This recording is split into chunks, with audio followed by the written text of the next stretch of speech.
लेकिन अब दो चिंता है।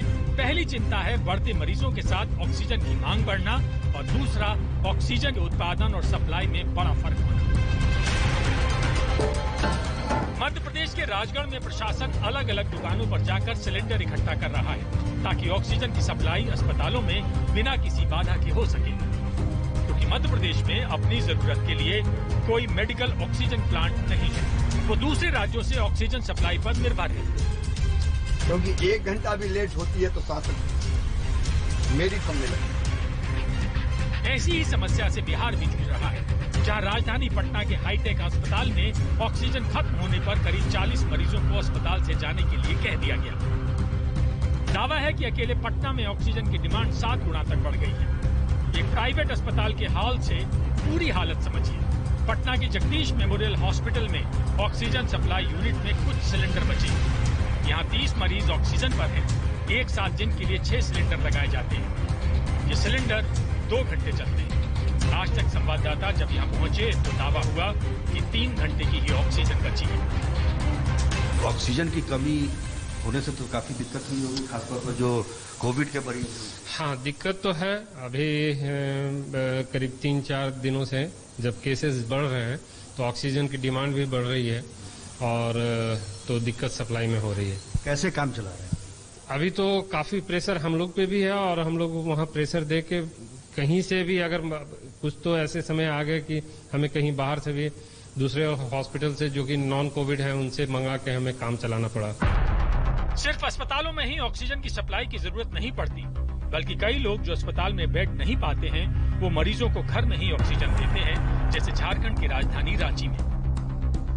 अफरोज ऑक्सीजन सप्लाई यूनिट पर अस्पताल के लिए और अरविंद घर में इलाज करा रहे अपने परिजन के लिए ऑक्सीजन लेने आए हैं, लेकिन दोनों को रांची में जरूरत के मुताबिक सिलेंडर नहीं मिल पा रहे हैं। ऑक्सीजन का कमी है, हाँ, उसी को लेने हम लोग यहाँ पे आए हुए हैं। तो हर पहले जितना लगता था उससे बढ़ गया है कि कितना लगता था पहले? पहले तो कम लगता था, लेकिन अभी थोड़ा मतलब ज्यादा प्रॉब्लम हो गया है।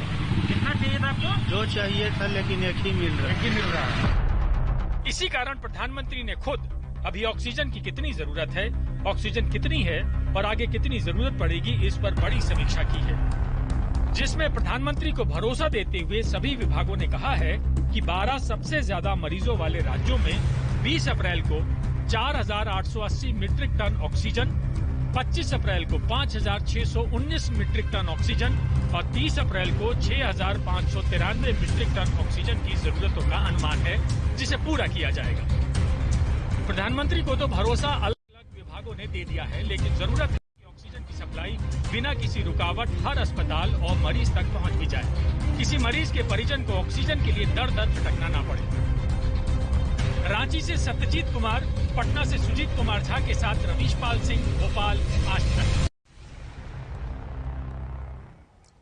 यानी देश में मेडिकल ऑक्सीजन की डिमांड और सप्लाई को लेकर प्रधानमंत्री की तरफ से की गई समीक्षा ये कहती है कि अगले 15 दिन में फिलहाल ऑक्सीजन की जरूरत लगातार राज्यों में बढ़ेगी और उस मांग को भरोसे के साथ पूरा किया जाएगा।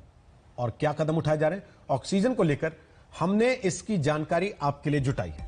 पहली बड़ी बात यह है कि प्रधानमंत्री को बताया गया राज्य और केंद्र के विभाग आपस में ऑक्सीजन सप्लाई को लेकर लगातार समन्वय बनाकर काम कर रहे हैं। पीएम मोदी ने देश के सभी ऑक्सीजन उत्पादन प्लांट्स में क्षमता के मुताबिक और प्रोडक्शन बढ़ाने को कहा। पीएम ने अधिकारियों को इस बात के लिए भी निर्देश दिया है कि ऑक्सीजन सप्लाई से जुड़े टैंकर को एक राज्य से दूसरे राज्य के बीच आने जाने में किसी तरह की लाल फीताशाही या रुकावट का शिकार नहीं होना चाहिए। पीएम केयर्स फंड से 100 नए अस्पतालों समेत 162 हॉस्पिटल्स में अपना ऑक्सीजन प्लांट लगाने की योजना को हरी झंडी दे दी गई है। इसके अलावा देश में ऑक्सीजन की जरूरत के मुताबिक कभी कमी ना हो, इसलिए विदेश से भी 50,000 मीट्रिक टन मेडिकल ऑक्सीजन के आयात की प्रक्रिया शुरू कर दी गई है। अब ये कदम वक्त रहते पूरे भी हों ताकि किसी अस्पताल या मरीज को ऑक्सीजन की किल्लत से जूझना न पड़े।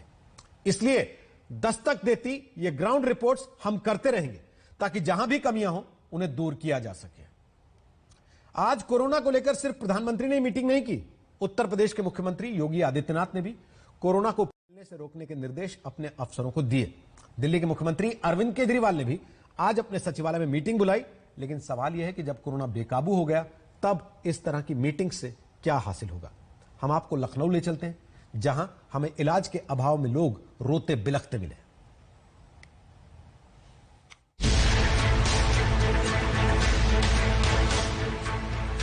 एक भाई हमारा खत्म हो गया, दूसरा खत्म होने वाला है। एक ही जवाब है, बेड नहीं है हमारे पास, बेड नहीं है। सरकार तो कह रही पर्याप्त मात्रा में बेड है। नहीं, कुछ नहीं है, बेड नहीं है। ऑक्सीजन की कमी है, ऑक्सीजन भी बोल रहे हैं, ऑक्सीजन वाला बेड खाली नहीं है।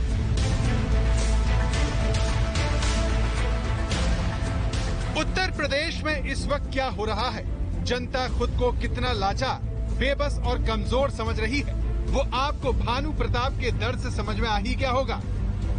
एक भाई हमारा खत्म हो गया, दूसरा खत्म होने वाला है।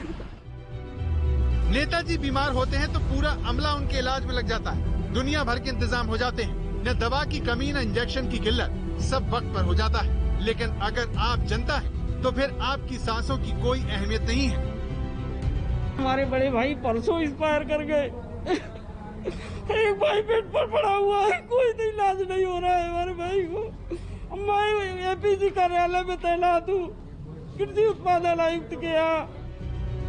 भानु प्रताप कहते हैं कि कोरोना ने उत्तर प्रदेश में प्रशासन की असलियत दिखा दी, जिसके लिए आम आदमी की कोई अहमियत नहीं है। क्या दिक्कत हुई भाई को? कोरोना हो गया था। और दूसरे भाई को? उसको भी कोरोना हुआ है। तो इलाज नहीं हो रहा? कोई इलाज नहीं हो रहा है, कोई इलाज नहीं हो रहा है, कोई सुनने वाला नहीं है यहाँ। उत्तर प्रदेश में लगातार कोरोना के मामले बढ़ रहे हैं। पिछले 24 घंटे में कोरोना संक्रमित मरीजों की संख्या 27,426, तो मौत का आंकड़ा 100 के पार चला गया है। सबसे ज्यादा मामले लखनऊ में आए हैं, जहां 6,598 लोगों को कोरोना हो गया। इस सूची में दूसरे नंबर पर वाराणसी, तीसरे पर प्रयागराज है। अचानक कोरोना के विस्फोट ने प्रशासन को सकते में डाल दिया है। कोरोना के खिलाफ उत्तर प्रदेश मॉडल सवालों में आ गया है, जहां अफसरों ने मरीजों को फुटबॉल समझ लिया है। इनको थोड़ी सांस की प्रॉब्लम थी, तो मैं इनको रेलवे अस्पताल में ले गया। वहाँ से इन्होंने कोई ट्रीटमेंट नहीं दिया, कुछ नहीं दिया, और ले जा करके ये क्या नाम है, बोले कोविड जांच कराइए, उसके बाद आ करके आपको मरीज को एडमिट करेंगे। जांच आया, नेगेटिव आई, फिर लेके गया मैं आज, तो वहाँ से इन्होंने सिविल में पहले भेजा, सिविल से अब यहाँ भेजा। कौन सा हॉस्पिटल है ये? मेडिकल कॉलेज बलरामपुर भेज रहे हैं। यहाँ से कोई सुनवाई नहीं हो रही हमारी। लखनऊ में इलाज छोड़िए, कोरोना का टेस्ट करवाने में लोगों के पसीने छूट रहे हैं। अस्पतालों में अफरा तफरी है, किसी को समझ नहीं आ रहा कि ये सारी अव्यवस्था कैसे ठीक होगी। ऑक्सीजन की कमी की बात को लेकर के कहा जा रहा है कि ऑक्सीजन के इंतजाम पूरे हैं। तमाम जो दूसरे और मेडिकल सुविधाओं की बात हो, चाहे शमशान घाट की बात हो, अस्पतालों की बात हो, हर जगह सख्ती की जा रही है, कोशिश की जा रही है कि आंकड़े कम हो, और कोशिश की जा रही है कि इस पर कंट्रोल हो। लेकिन अभी जमीनी हकीकत कुछ और है। न तो सिर्फ कोरोना के संक्रमण के मामले कम हो रहे हैं और न ही सुविधा हो रही हैं। नतीजा ये कि हर दिन मरने वालों की संख्या बढ़ रही है, लोगों की दिक्कतें बढ़ रही हैं। और दस्तक में फिलहाल वक्त एक छोटे से ब्रेक का है, लेकिन सिस्टम के खिलाफ हमारी ये दस्तक अभी जारी है। आप कहीं जाइएगा नहीं, जल्द लौट।